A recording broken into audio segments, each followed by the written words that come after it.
Welcome back to ComeonyespursTV. We're back after a short break. We had a short break a few days ago, but yes, we were away to Palace. Palace is always a great, well, always a difficult place to go to, but we went there, came away with the points and clean sheet, and plenty of good things to talk about. With me to review that match today is Chuma. We will have Chuma join us on the other side. In the meantime, come on, you Spurs.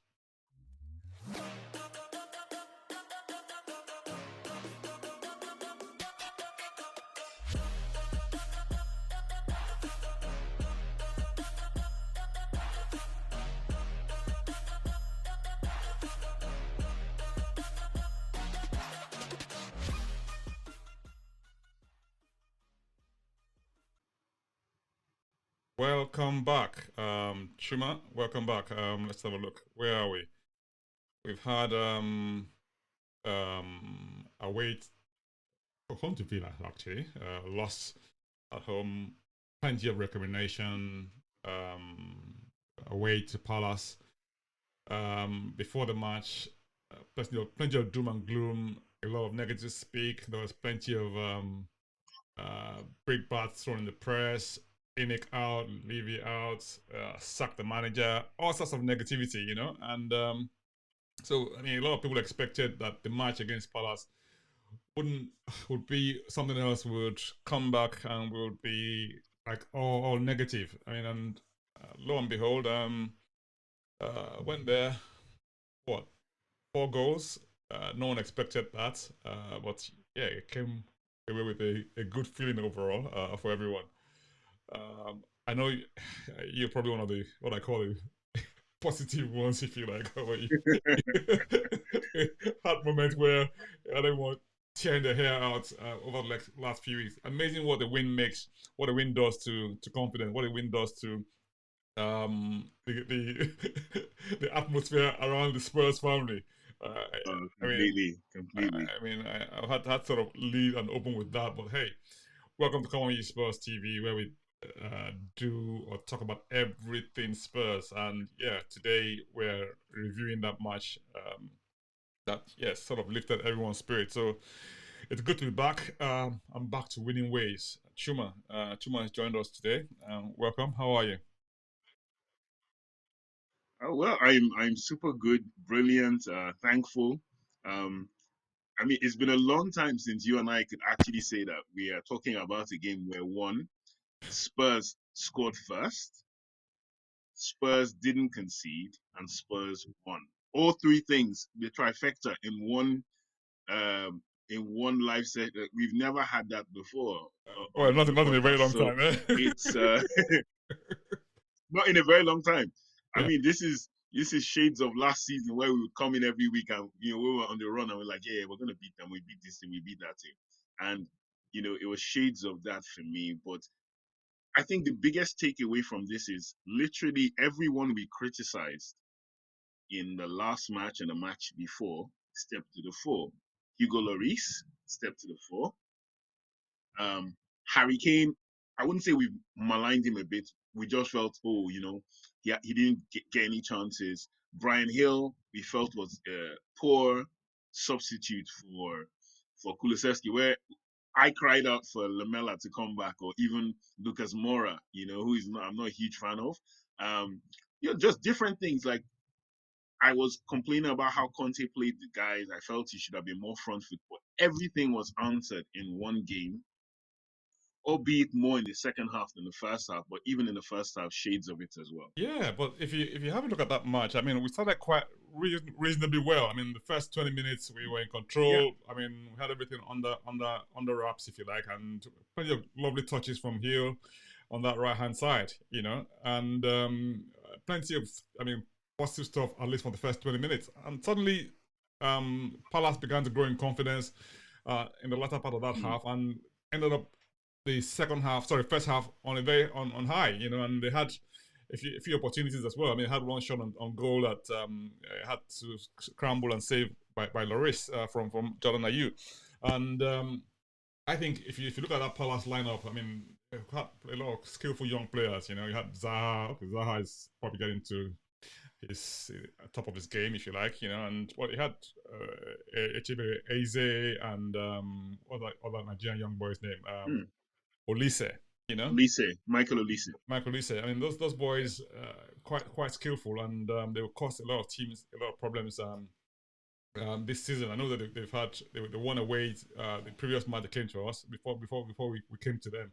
So they were always going to be dangerous. If you also consider that last season we lost there 3-0, so it was never going to be an easy match, So I think a lot of people who went watch that match probably had the what might call it, a bit of trepidation, thinking, we come back with not a lot of confidence, or came there with not a lot of confidence, and it was always going to be tough. But I think second half it was a totally different kettle of fish. Yeah, so I always cast my mind back to I'm trying to do this thing this year where I don't think about the past too much, because it's better to concentrate on the present and the future more. When you think of the past, it drags you. But in our glorious past under Pochettino, there was a time we played the famous Dele Ali volley, where he Oh raised yeah, it over the head of the player and volleyed. Was a Palace, and that game was a brilliant game. That game was also a game where Palace sort of had us under the cosh for a period as well, yeah. and everyone remembers the goals we scored. But that game was not. It's never an easy game going to Palace. Anybody can tell you that Palace is one of those teams that, for those who followed football for a long time, I'm sure there's some young Spurs TV fans. They Mm, don't know teams like Charlton. Like, there's some places you would go to, and these guys would they'll just do a job on you, absolutely. for no reason, not because they're better than you, not because they have more skillful players. They will just do a job on you. Yeah. And Palace, for me, falls into those are the teams that when they get relegated, I don't really shed a tear. I'm very happy they're gone. And So they've Palace got is a this difficult old place. type Palace is stadium, Carry on. Sorry to interrupt you. Yeah. yes, exactly. Yeah, no, yeah, you're very right. Very tight stadium. So Yeah. I always have this thing: when you play in a very tight stadium and your team knows how to play on that pitch, they can dominate the opposition. We had that at Lane. Arsenal had that at Highbury as well. It's tight, and once you train on it enough, you know the space as well.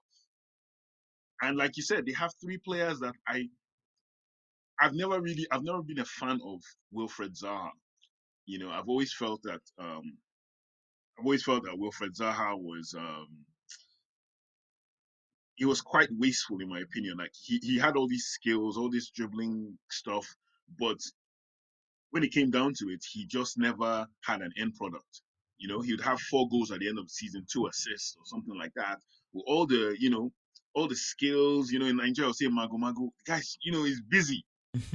But under Vieira has moved him to a place now where he's so effective. He plays in half space, and then you now get Ebere Eze and Michael Olise.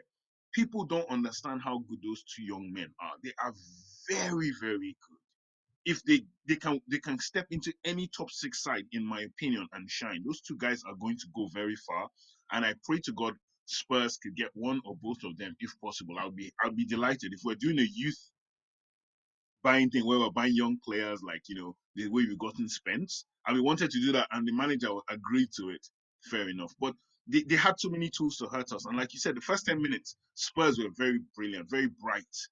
Brian Hill had that back heel flick, 1-2 touch. It was brilliant. He tried to even curl the ball. It got deflected. Gaita caught the ball. And you could see him, like, he wanted to get into these pockets, Brian Hill. And it was impressive. And all of a sudden, Palace got hold of the ball. These young players, they're very easy in central midfield, trying to make things happen, coming from central to wide, Olise cutting in, Zaha cutting in. It became a huge thing. But a player that doesn't get mentioned in the press thing for the game was Christian Romero. Had a very good game. He had a very, very good game. He brought the ball out very well. He switched play. Clement Longley as well deserves some credit. His ball playing skills were brilliant. He did some crossfield passes that were excellent in the second half. And yeah, all in all, like, I was very impressed. I was quite impressed. Second half, once we scored the goal and scored the second goal, it was lights out. It was not a question of, even online they were saying, how many are we going to thump them by?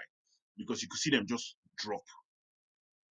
So Yeah, I yeah. mean, it sort of it makes us have a look at that. I mean, that's just sort of very good prompt for us to have a look at the lineup, the lineup we had against Palace, we had Lloris in goal. We had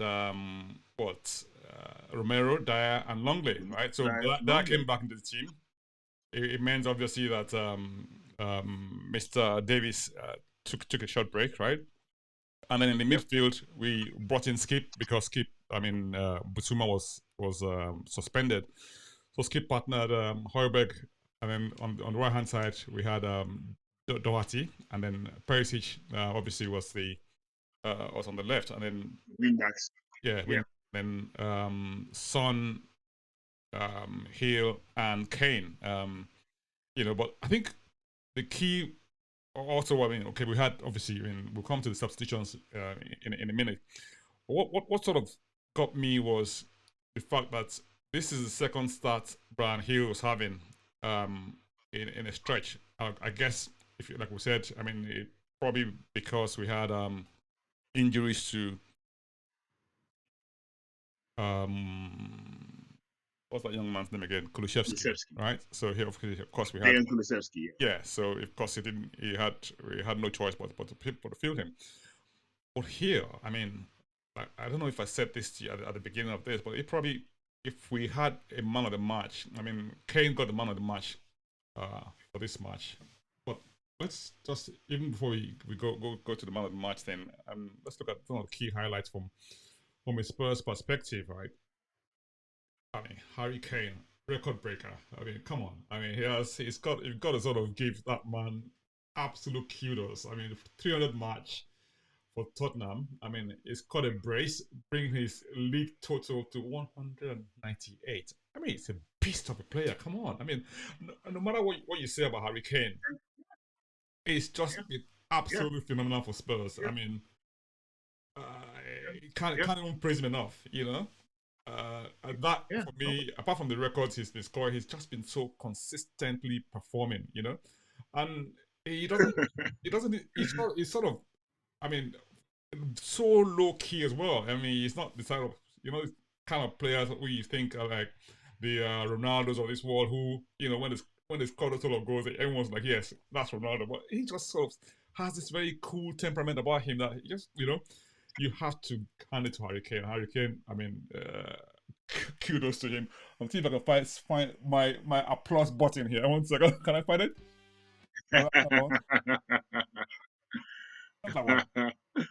Oh, wow. That one? Yeah. Anyway, Huge applause. Well, what was interesting was just before the game kicked off. I was looking at some stats, and they said Harry Kane always scores on his landmark games.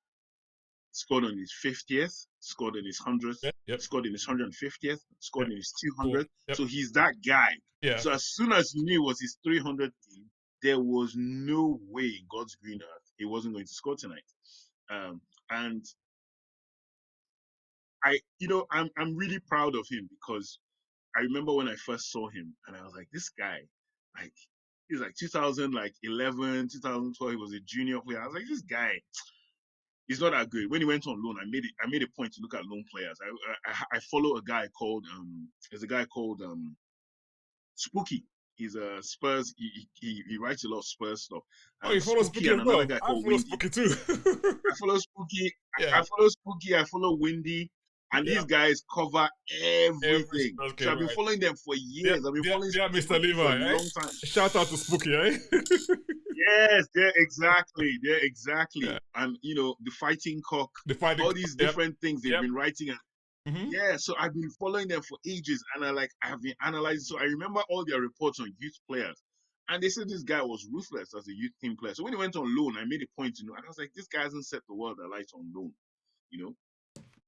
And the first time he really came to the fore for me was when Pochettino took over. So he scored under Sherwood. Sherwood played him. He still looked like I think he started. I think he came in under Sherwood. Yeah, he came in under Sherwood. Sherwood played him, and he scored, but he just looked like an English boy that he's good, but he doesn't belong, right? But in the preseason, the next year when Pochettino took over and he went to America, I remember he had this delicious pass to I'm trying to remember the German guy's name who was in central midfield that we sold. Little short German guy. Oh, We sold yeah, him, and he's a very, very and good. I have his name at the tip of my tongue. Begins It with an starts with a H. B. It starts with a B. Begins with an H. Is it H? Oh gosh. Okay. Anyway, carry on. Yeah. Is it H? Yeah. Anyway, he had this wonderful pass to the guy, and I was thinking, this guy, what a pass! Like, he gave the guy a pass, and the guy scored from, and I was like, and he got into some good positions. I was like, okay, this guy is actually okay. Let's see what happens in the season. And then Pochettino persisted with Adebayo. You know, for those who Holtby, don't Louis remember, Holtby. Emmanuel Yes. Adebayo was a Holtby. That's it, Louis Yes. Holtby, brilliant player. I was disappointed when Poch sold him. I Yeah. really was. Mm-hmm. And he connected so well with him.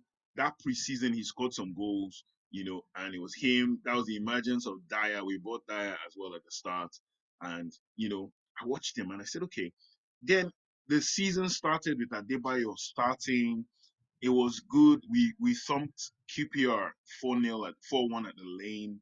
It was really good. You know, Adebayo was doing one or two things. But it was in the Europa League matches. This boy was playing and banging goals like it was nothing. Yeah. A brace here, a brace there. Then he comes on in the FA Cup match against Nottingham Forest at home, and Lamela scores, and then he scored. And his goal was sheer persistence. Like the ball had dropped, he said, "No, I'm reacting and I'm scoring." And he's never looked back. Adebayo was dropped after that game against Villa. Koch was trying to persist with two of them, kind of, you know. After that game at Villa, he said, to hell with this. I'm going to trust the young boys, Mason, Kane, Bentaleb. And he dropped all the big boys, you know. Kabul, all of them were dropped. And Kane has not looked back. The fans taunted him. Our nearest and dearest called him a one-season wonder. That one season has lasted for 9 years. No, And yes, he's been he's absolutely on phenomenal. course. He's on course right now. Absolutely Yeah, phenomenal. but for the alien at the Etihad, he's on course for a 30-goal season, possibly a 30 league goal season. Yeah. Possibly 30 league goals, but definitely 30 for the season. And this is like, how many seasons has he done a 30-goal season? He's done that several times. And, you know, we looked at Jimmy Greaves' record, and Jimmy Greaves is the reason my dad was a Spurs man, was Jimmy Greaves, you know, and Jimmy Greaves' record looked unassailable, the same way Alan Shearer's looked as well. But honest to God, I think this guy he just, if he scores a hat trick against Arsenal by the grace of God, you know, that's him. That's him, top scorer at Spurs. You know, and it well deserved. It's He's worked very hard. well deserved. I mean, he got man of Very, the match for that. I He got think man he's of the match for that underrated. match. Yeah, he got man of the match for that match. Like, I mean, without a doubt. But Yeah, I mean, I think he sort of shaded it from Brian Hill. I know what you said about Brian Hill, you yeah, know, but I think he sort of shaded it because his sheer physicality helped him escape one or two places. And I you don't know know, if we're Brian talking Hill about was this really on good. air or off air about Brian Hill's goals. I mean, so Brian Hill's contribution to this last match, right? Yeah, He was involved in practically every goal. You know, the first goal, yeah, I mean, he yeah. passed the Perisic sort of passed it on to Kane, and then the rest was history. Second goal, again, slide rule pass, you know, to Kane, and Kane finish absolutely phenomenal. Third goal, again, you had him, I mean, playing the interchange with Kane. Kane to Son cut back to Doherty, goal. Again, fourth goal as well. You had him again with interchange with Kane as well, and then Yeah, the flick on tapped it back and came for the to long Son, goal. and then for the fourth goal. So I mean, overall, I mean, Hill gave a masterful performance, and no wonder he got this massive bear hug at the end from It was from Conte. Conte was shouting, "Bravo, bravo!" You know. it's yeah, yeah. It's kind of frustrating, but I think, you know, I've said this before at Spurs. We've come to these places before where we've had very, very good players that it takes something to click. People have very, very short memories. Yeah. People forget Gareth Bale took a long time to click. People forget that Modric took a long time to click. Yeah. We were worried about this Modric guy because he was an attacking midfielder, but he was so slight. You know, shades of what Brian Hill is now. And some And people have actually said that I, Modric and Brown Hill have the same sort of body type, body yeah, the type, same like build. a Yes, slight yes, build, you know? yes. No, no, they do. Yeah, They do. And and everyone talks about the fact that, oh, he needs to bulk up. I actually think it's the opposite. I just think it's a mentality thing. And now that he's tweaked it, he just has to, because nobody's saying Phil Foden should bulk up at City. Phil Foden has the same kind of frame, yeah. at City. I think You the know, key more than anything else is the ability to hold on to the ball without being forced off it. You know, I mean, if you yeah, look at yeah, Bernardo Silva, yeah, what's that? The Silva guy who used to be with City. You know, very slight yeah. frame as well. David Silva, you're right. Yeah, yeah. You couldn't get him off the ball. Magician, Merlin. Yeah, Yeah, you couldn't get him off the ball. yeah. So you couldn't get, Luka Modric off the ball either. So or the ball of Luka Modric either. So I think that's the thing that he needs to sort of work on how he. It's just more like body strength, if you like, not necessarily being bulky, but at least being stronger on the ball. You know. Body strength, and and thinking of what to do with the ball quicker. Yeah. So I looked at him. I actually I've watched the game like twice, two, 3 times now, and I'm trying to see the differences between him and Kulusevski, because I was like, dude, just copy Kulusevski, but he can't, because Kulusevski has the body. So Yeah. Kulusevski can bully a defender 1-on-1, or he could dribble. Yeah. But this guy knows that he can't body anybody, so it's best to avoid them by making very quick 1-2 passes. Now, the actual problem is the Spurs players are not on his wavelength in terms of the 1-2, because he wants to get away quickly. Because you saw it in the game, you saw that back heel flick, the 1-2 Yeah. came out. If he can do those things quick enough and control the ball, he'll become a very dangerous. If he can work out how to do it within his game, shades of David Silva. Someone on the group said, when I put it up, that David, so he said more Bernardo Silva, and then all of a sudden Conte echoed that in his press conference, saying, yes, he reminds me of Bernardo Silva. And I was like, I never really thought about that. And Bernardo can play wide, he can play central. I'm looking at Brian Hill, like Brian Hill could play a central kind of role as well, because the way he comes into the middle is different from the way Kulusevski does. Exactly. And no, it's just sheer intelligence. And I think, turning point for Spurs was the Palace match. A lot of people say, oh, don't read anything, we'll go back to wherever, doom and gloom.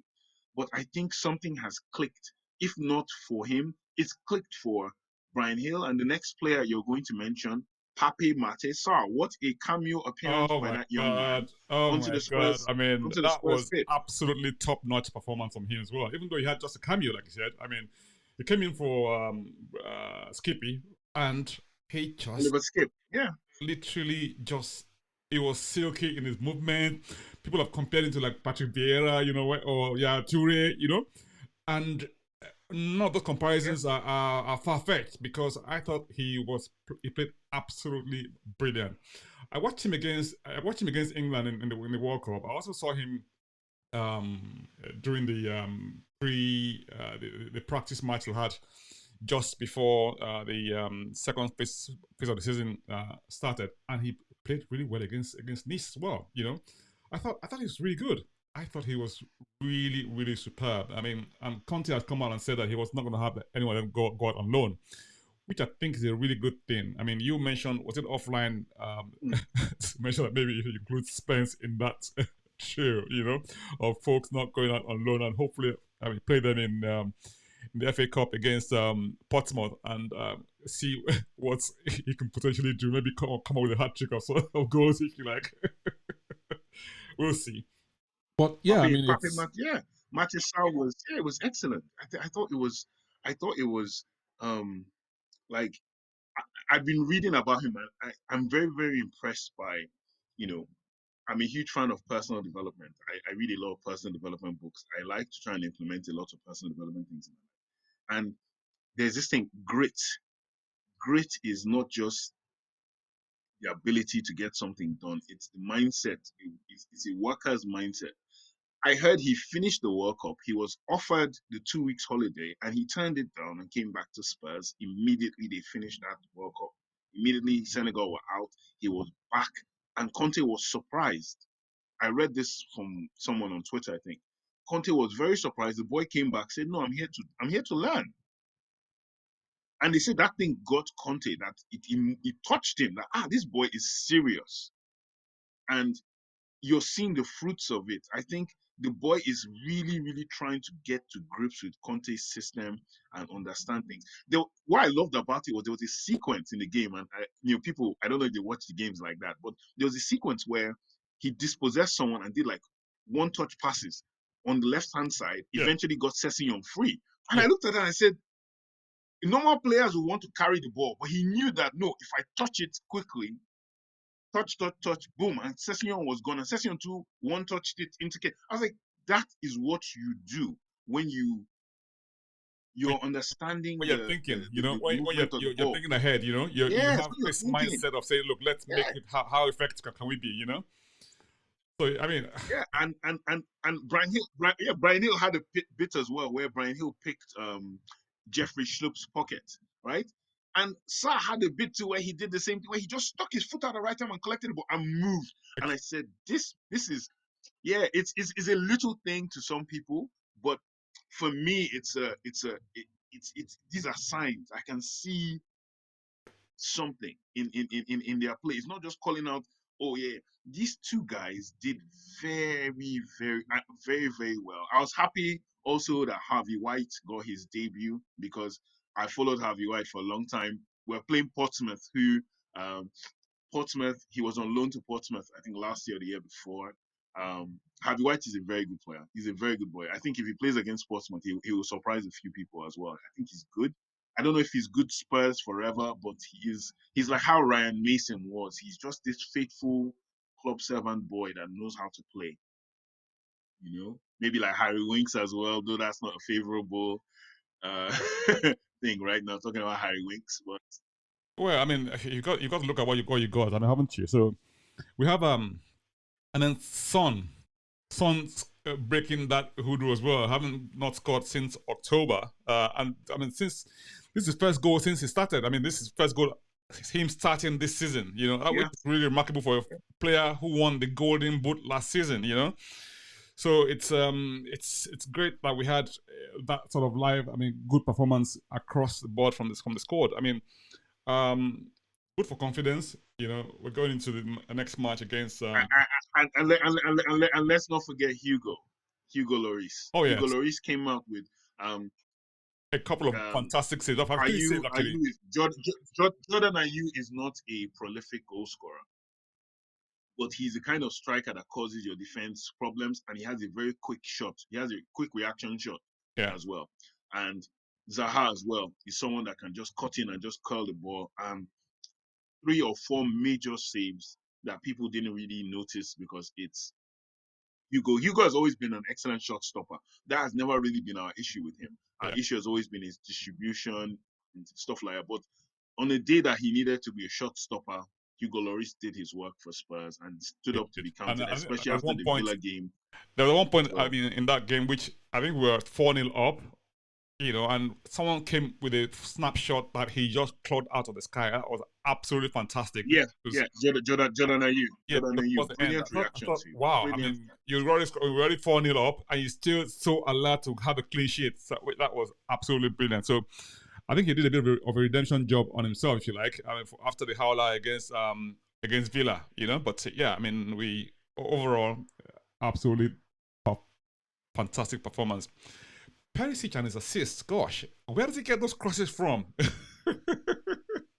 You see the one against for the Kane goal. I mean, that was really good, wasn't it?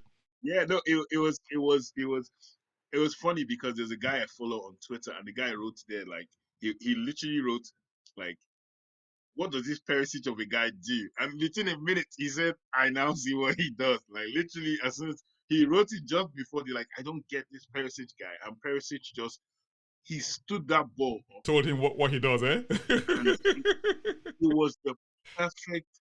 For me, it was the perfect. It was a perfect cross at the right time. Different players will face that ball in. They'll try and curl it out. He just stood it up because he knew. Yeah. And Kane just said, "All I have to do is thumping header from Kane." I mean, could have either gone to Kane or Kane was saying, "I'm having this." It was not going to Doherty. Doherty as well. Honorable mention for Matt Doherty. Like we said before, we said offline as well. Matt Doherty takes up wonderful spaces as a right wing back. It's just unfortunate that he's not that kind of right wing back. But back to his Wolves days, he was always in and around the box. He scored quite a few goals for Wolves, had some assists off, and he got into positions that allowed Kane come deeper, so he would go forward, allowed Brian Hill come central, and he got into wonderful positions that caused goal scoring opportunities, Yeah. had a few chances himself, and it's literally showing you what Conte could do if he had elite players at the position. I think that's the whole point. Is I can work well with these guys. If I could get upgrades on them, better. I'll still coach them, because I think Conte made a statement after that. I don't sleep because of Spurs. Like, I'm really thinking of how to help, and yeah, it's just a lot of things. I think this was a huge redemption game for everybody concerned. Conte and his players and his tactics, for right or wrong. I like them. I don't like them, but the application was there. And as soon as Spurs got over that hoodoo, you could just see them pick up one, two touches, movement. There's the things Conte does where you pass out from the back, somebody's facing where the ball is coming from. He touches it and runs off. I was seeing that happening all over the place. I was like, they're moving, they're doing his patterns, and it's Yeah. just, yeah, it's just, I think when yeah, when we just need when to keep it it up. works a trace, you know. I think the key for us as a team is when these things work. I mean, they're like amazing to see. But sometimes you get other teams that sort of walk you out and try to counter what you do, you know. And it's some so the thing is trying to have what you might call a plan B to sort of get out of those situations when your set patterns don't particularly work a great deal. But I think we're savvy enough now to be able to see that, okay, fine, we're not playing. I mean, the Villa game, even though we lost that game, I'm not sure that we played that badly, if you like. I mean, I guess we didn't create that many opportunities, if you I mean, but I'm not sure Villa did either, you know. So we had a few howlers on our part, which sort of gifted them those goals. I guess, okay, from the point of view of that second goal, which they took very well. I mean, but they wouldn't have been in that position if we hadn't considered that first goal in the first place. I guess it's plenty of should have, could have, and all that sort of thing. But hey, we are where we are. But yeah, Palace away, 4-0, four great goals. I mean, looking up to the next match against Portsmouth in the FA Cup. I'm guessing that Conte will probably field a younger team, but we'll get there and we'll see. But thank you so much, Chuma. It's been absolutely No, it's a fantastic pleasure. having you. You know, as always. You know, and Awesome. we look forward to our next match against Portsmouth. Portsmouth. And in the league, the Portsmouth. next big FA one in Cup. the league is what? Is those guys down the It's road. the North London Derby. Yeah. Yeah. I don't want Huge to game. mention that. Huge game. Huge game. Huge Huge game. game. But yeah, one game at a time. We'll see how that goes. Yeah. But in the meantime, come on, you Spurs. Thank you so much. From when you Spurs.